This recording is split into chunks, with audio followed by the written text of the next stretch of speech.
Everyone, সঙ্গীতের প্রাপ্তিকে আরও একটা নতুন ব্লগে সবাইকে স্বাগত। আশা করি আপনারা সবাই ভালো আছেন আর আমাদের দিনগুলোও খুব ভালো কাটছে। বোনের অষ্টমঙ্গলের জন্য রিসেপশনের পরের দিন বিকালবেলা বেরিয়ে পড়েছিলাম সবাই মিলে বোনকে আনতে যেতে।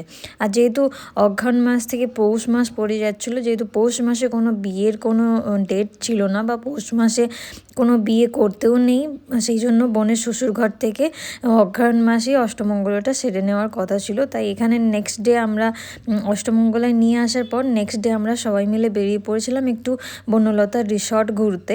এখানে মাম্পি দিও চলে এসেছে। মাম্পি দি হচ্ছে আমার সেজো কাকুর বড় মেয়ে।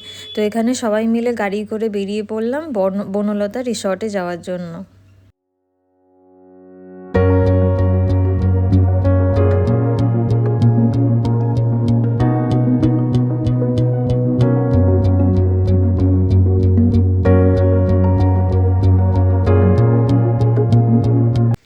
বনলতা রিসর্ট যেতে আমাদের বাড়ি থেকে বেশিক্ষণ টাইম লাগে না, হাফ অ্যান আওয়ারের মধ্যেই আমরা পৌঁছে গিয়েছিলাম। যেহেতু গাড়ি করে সবাই মিলে বেরিয়ে পড়েছিলাম সেই জন্য বেশিক্ষণ টাইম লাগেনি।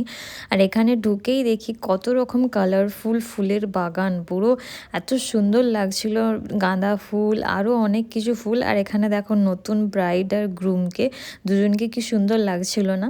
তাই এখানে আমি বললাম একটুখানি দাঁড়া, একটুখানি ভিডিও নিয়ে নিই। আর এখানে এত ফল ফুল সব কিছুর চাষ হয়, এখানে আবার মাছও চাষ হয়, আবার পাখিও আছে, বিভিন্ন ধরনের মুরগি, তারপর কোয়েল, টার্কি আরও অনেক কিছু আছে এখানে। আর সেই পাখিগুলোর মাংস এখানে রান্না করে খাওয়ানো হয়। এখানে একটা রেস্টুরেন্ট আছে। আর এখানে পুরো এরিয়াটা এত সুন্দর না, দেখলেই পুরো মন জুড়িয়ে যাবে। আর এত লোক এসেছিলো এখানে এই শীতের বাজারে, এত সুন্দর লাগছিল। যেহেতু গাঁদা ফুলগুলো এক একটা সাইজ ছিল খুবই সুন্দর। তো সবাই মিলে এখন যাচ্ছিলাম লাঞ্চের জন্য। তো লাঞ্চের জন্য যাওয়ার পথে এখানে সবাই মিলে একটু গল্প করতে করতে খুঁজছিলাম কোথায় লাঞ্চের রেস্টুরেন্টটা আছে। আর এখানে দেখো ছোট ছোট কতকগুলো কুকুরের বাচ্চাকে দেখতে পেয়েছিলাম, তাই ওদেরকে দেখে একটু দাঁড়িয়ে পড়েছিলাম, দিয়ে ভিডিও কিছু নিচ্ছিলাম। তারপর সবাই মিলে বেরিয়ে পড়েছিলাম লাঞ্চের জন্য।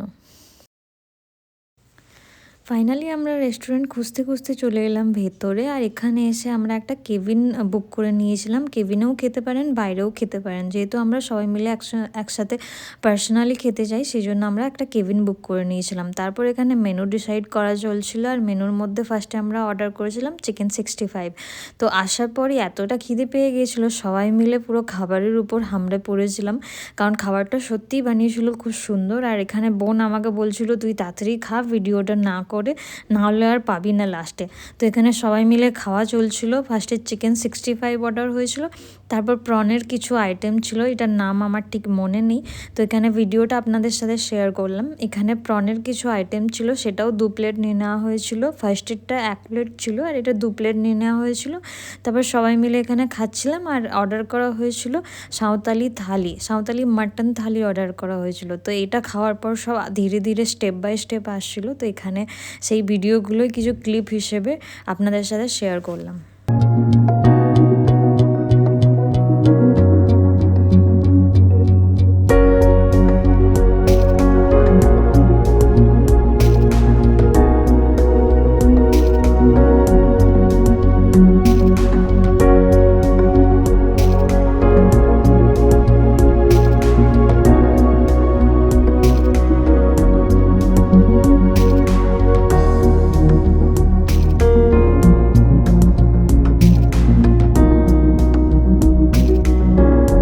এখানে আমাদের লাঞ্চ হয়ে যাওয়ার পর চলে এসেছিলাম পেমেন্টের জন্য। আর এইখানে দেখুন বাইরে বসে খাওয়ানোও হয় আর কেবিনও থাকে, তো সেই জন্য আমরা কেবিনটাই চুজ করেছিলাম। তারপর চলুন আপনাদের সাথে কিছু ফুলের ভিডিও শেয়ার করি।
ভুলু বাচ্চা ভয় পাচ্ছ বাবা তুমি?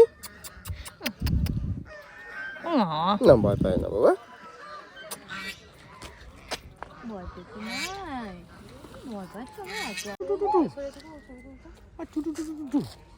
কি দেখছিস? তুই যাবে আমার সাথে? তুই যাবে? এই কুটুস, এই কুটুস, তুই যাবি? তুই যাবি আমার সাথে? যাবি যাবি? কোথায় যাবি? তুই যাবে আমার সাথে? ঘুরতে যাবে? কোথায় যাবে গো? চোখটা এমনি সরিয়ে দেখছি। কোথায় যাবে তুই বলো? কোথায় যাবে? হ্যাঁ, তোমার ভাই বন্ধুদের ভাইদেরকে ডাকো। তোর ভাইগুলো কই? হ্যাঁ, তোর ভাইগুলো কই? দাও পুরুষ পুরুষ পুরুষ পুরুষ। লাঞ্চের পর বাইরে বেরিয়ে একটু ঘোরাঘুরি করতে সামনেই দেখি এরকম একটা হ্যান্ডিক্রাফটের দোকান ছিল, যেখানে খুব সুন্দর সুন্দর জিনিস বিক্রি হচ্ছিল। তো আমি এই সামনেই টেবিলের উপর রাখার জন্য যেই উডেন সেলসগুলো দেখছেন ওগুলোই কেনার জন্য দেখছিলাম, যেখানে ফল বা কিছু টেবিলের উপর রাখা যেতে পারে। তো সেগুলোই দেখে এখান থেকে কেনার প্ল্যান করছিলাম বা কিনেও ছিলাম দুটো। আর এখান থেকে আমরা সবাই মিলে বেরিয়ে পড়েছিলাম গাড়ি করে, কিনে টিনে নিয়ে সবাই মিলে জয়পুরের জঙ্গল দিয়ে একটু গিয়েছিলাম। আর এই রাস্তাটা না সত্যি খুব সুন্দর লাগে, দুপাশে জঙ্গল আর মাঝখান দিয়ে রাস্তা চলে যায়, তো তাই খুব সুন্দর দেখতেও লাগে। আর এই জঙ্গলে নাকি অনেক হাতি আছে, অনেক কিছু পশুও আছে। তো অনেক সময় শোনা যায় রাস্তা দিয়ে পারাপার করতে দেখা গেছে।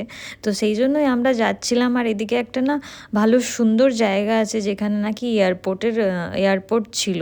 তো ওখানে এয়ারপোর্টের রাস্তাও করা আছে পুরো সিমেন্টের। তো সেই জায়গাটা দেখার জন্যই যাচ্ছিলাম। আর কিছু কিছু লোকের ভিডিওতে আমরা দেখেছিলাম যে এদিক দিয়ে গেলে একটা এয়ারপোর্টের রাস্তা পড়ে, তো সেই রাস্তাটা খুঁজেই আমরা যাচ্ছিলাম এখন ওইখানে। রাস্তা দিয়ে যাওয়ার পথে রাস্তার ওপরই এরকম একটা শসার ক্ষেত দেখে আমরা সবাই মিলে দাঁড়িয়ে পড়েছিলাম। আর যেহেতু ওনার মালিকও সামনে ছিলেন, তাই আমরা এরকম একটা ক্ষেত দেখে দাঁড়িয়ে পড়েছিলাম। আর ওনাকে বললাম যে আমরা এখান থেকে কিছু শসা তুলতে পারি? তো উনি বললেন হ্যাঁ ঠিক আছে তুলুন। আর আমরা এটাকে পেমেন্টও করে দিয়েছিলাম, কারণ আমরা বলেছিলাম যতগুলো আমরা শসা তুলবো তার পেমেন্টও করে দেবো। তো এখানে সেই শসা খোঁজাই চলছিল। আমার না এটা বড্ড ভালো লাগে, অনেক ভিডিওতে দেখি যে লোকেরা কি সুন্দর একদম মাঠ থেকে সবজি তুলে নিয়ে যেয়ে খায় বা সবজি তুলে নিয়ে যেয়ে রান্না করে। তো সেই ভিডিওটাই এক্সপিরিয়েন্স করার জন্য আমি এখানে নেমে পড়েছিলাম কিছু শসা তুলতে। আমরা সবাই মিলেই নেমেছিলাম, এখানে সবাই মিলে শসা খোঁজা চলছিল। আর যেহেতু আজকে সকালেই উনি তুলে নিয়েছিলেন তাই খুব একটা বেশি ছিল না, তাই অল্প কিছু ছিল। আর এদিকে ছিল কুঁদরির বাগান, তো কুঁদরিও ছিল আর এই সামনে ছিল শসা ক্ষেত থেকে শসা তুলে নেওয়ার পর এখানে সবাই মিলে চলে এলাম যেই রাস্তাটার কথা আপনাদের সাথে শেয়ার করলাম, যে এয়ারপোর্ট বানানো ছিল এখানে আগে প্লেন নাকি ওঠানামাও করতো।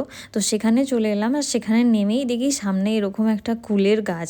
তো কুল গাছটাকে দেখে এত লোভ লাগছিল, তাই সবাই মিলে কুল খেতে নেমে পড়েছিলাম এখানে। আর রাস্তাটা দেখছেন পুরো সিমেন্টের, খুব সুন্দর।